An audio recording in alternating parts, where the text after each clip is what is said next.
जब अधर्म अपने शिखर पर पहुंच जाता है, जब अहंकार स्वयं को ईश्वर समझने लगता है, तब धर्म केवल वचन नहीं रहता, वो युद्ध बन जाता है। स्वर्ण लंका का राजा रावण, जिसकी शक्ति ने देवताओं को भी भयभीत कर दिया था, अपने घमंड में ये भूल गया कि धर्म के सामने कोई भी शक्ति अमर नहीं होती।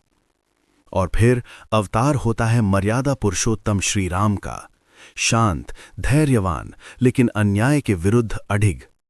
ये केवल दो योद्धाओं का युद्ध नहीं था, ये था धर्म और अधर्म, अहंकार और मर्यादा, अंधकार और प्रकाश के बीच इतिहास का सबसे महान संग्राम, राम रावण युद्ध। स्वर्णिम लंका में अजीब सन्नाटा है।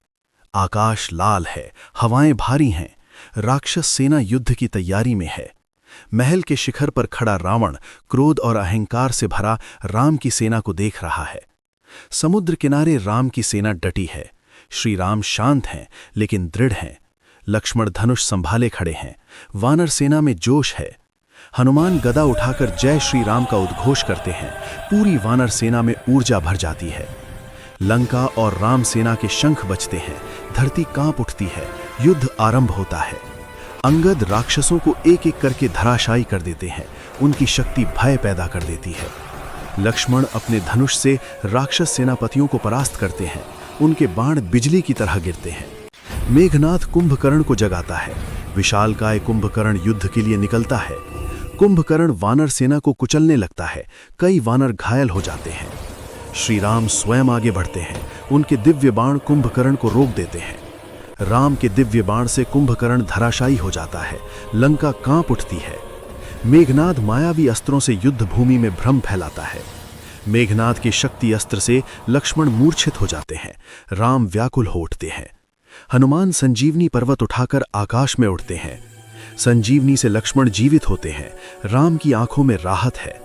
लक्ष्मण मेघनाद का वध करते हैं। राक्षस सेना भयभीत हो जाती है। मेघनाद की मृत्यु से रावण स्वयं युद्ध में उतरने का निर्णय लेता है। युद्ध भूमि में राम और रावण आमने सामने खड़े हैं। समय थम सा जाता है। रावण दिव्य और तामसी अस्त्रों से आक्रमण करता है। राम शांत भाव से रावण के हर अस्त्र को निष्फल करते हैं। राम ब्रह्मास्त्र का स्मरण करते हैं। आकाश प्रकाश से भर जाता है। ब्रह्मास्त्र रावण के हृदय को बेध देता है। अहंकार का अंत होता है। युद्ध समाप्त होता है। लंका में शांति छा जाती है। राम विभीषण को लंका का राजा बनाते हैं। राम, लक्ष्मण, सीता और हनुमान के साथ धर्म की विजय होती है। आकाश से पुष्प वर्षा होती है।